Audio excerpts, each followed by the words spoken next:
ఊరకే దొరుకునా ఉన్నతోన్నత సుఖము, సారంబు దెలిసిక జయము చేకొనుట.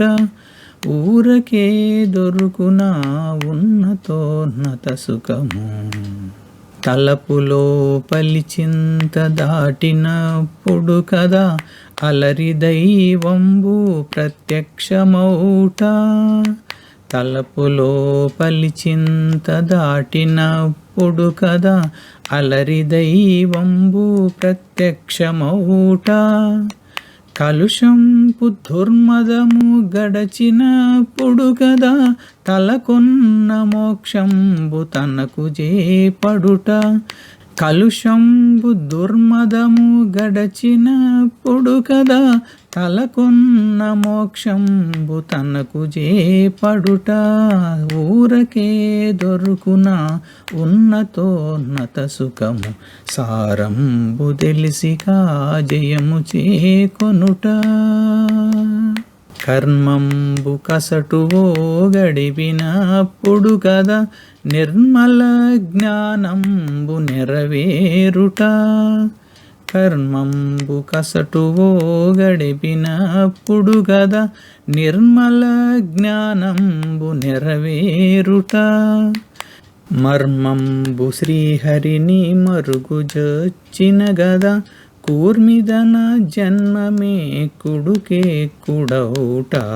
మర్మంబు శ్రీహరిని మరుగుజొచ్చిన గదా కూర్మిదన జన్మమే కుడుకే కుడౌట. ఊరకే దొరుకునా ఉన్నతోన్నత సుఖము, సారంబు దెలిసిగా జయము చేకొనుట. తన శాంతమాత్మలో దగిలినప్పుడు గదా పనిగొన్న తన చదువు ఫలించుట. తన శాంతమాత్మలో దగిలినప్పుడు గదా పనిగొన్న తన చదువు ఫలించుట. ఎనలేని శ్రీ వెంకటేశ్వరుని దాస్యంబు, ఎనలేని శ్రీ వెంకటేశ్వరుని దాస్యంబు తనకు నబ్బిన గదా దరిచేరి మనుట. ఎనలేని శ్రీ వెంకటేశ్వరుని దాస్యంబు తనకు నబ్బిన గదా దరిచేరి మనుట. ఊరకే దొరుకునా ఉన్నతోన్నత సుఖము, సారంబు దెలిసిక జయము చేకొనుట. సారంబు దెలిసిక జయము చేకొనుట. హరే కృష్ణ. ఈ అన్నమాచార్య కీర్తనలో ఉన్నటువంటి అర్థం తెలుసుకున్నాము. ఊరికే దొరికిన ఉన్నతోన్నత సుఖము.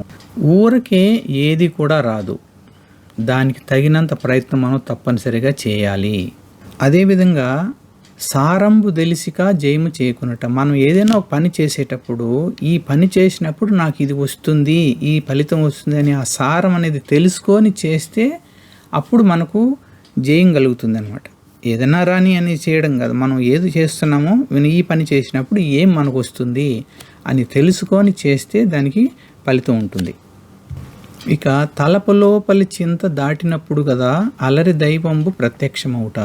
మన తలంపుల్లో రకరకాల చింతనలన్నీ ఉన్నాయి.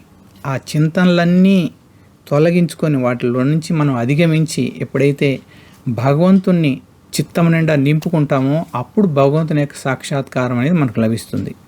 కలుషంపు దుర్మదము గడిచినప్పుడు కదా తలకొన్న మోక్షంబు తనకజే పడుట. మనలో ఈ మదము అనేది అరిషడ్ వర్గాల్లో ఒకటిగా చెప్పబడింది. ఒక్కొక్కసారి దీన్ని 8 రూపాంతరాలుగా కూడా చెప్తారన్నమాట. ఈ మదాన్ని ఎలా అంటే కామము, క్రోధము, మోహము, మాత్సర్యము, ఆసక్తి, శోకము, భయము, నిరాశ, ఇది అన్నిటినీ కూడా కలిపి కూడా మదం అని కూడా చెప్తారట. ఇంకొక విధంగా మదానికి ఇంకా 8 రకాలుగా చెప్తారు. ఏ విధంగా అంటే అన్న మదము అంటే దేహదారుఢ్యంగా ఉండేది, అర్థ మదం అంటే సంపద చూసుకొని మదం పొందడము, శ్రీ మదము, విద్యా మదము, వర్ణ మదము అంటే అగ్రవర్ణాలు తక్కువ వర్ణాలు అనేవి ఉంటాయి కదా, ఇలా వర్ణాల క్యాస్ట్లు, వర్ణ మదము, రూప మదము అంటే అందంగా ఉంటారు కదా అందువల్ల ఆ రూపాన్ని చూసుకొని మదం పొందడము, పదవి మదము ఒక పొజిషన్లో ఉంటాడు కదా, ఆ పొజిషన్ చూసుకొని మదం పొందడం, యవ్వన మదము. మనల్ని నీచమైన స్థితికి దిగదార్చేటువంటి ఈ మదం యొక్క లక్షణాలను మనం తీసివేసుకున్నప్పుడు మనకు ముక్తి అనేది అనుభవంలోకి వస్తుంది. హరే కృష్ణ. నెక్స్ట్, కర్మంబు కసటవు గడిపినప్పుడు కదా నిర్మల జ్ఞానంబు నెరవేరుట. మనకు జన్మ జన్మల నుంచి కూడబెట్టుకునేటువంటి కర్మ ఫలితాలు అనేవి ఉన్నాయి కదా, వాటిని మనం తొలగించుకోవాలి. అప్పుడు మాత్రమే మనకు నిజమైన జ్ఞానము, పవిత్రమైనటువంటి జ్ఞానం లభిస్తుంది.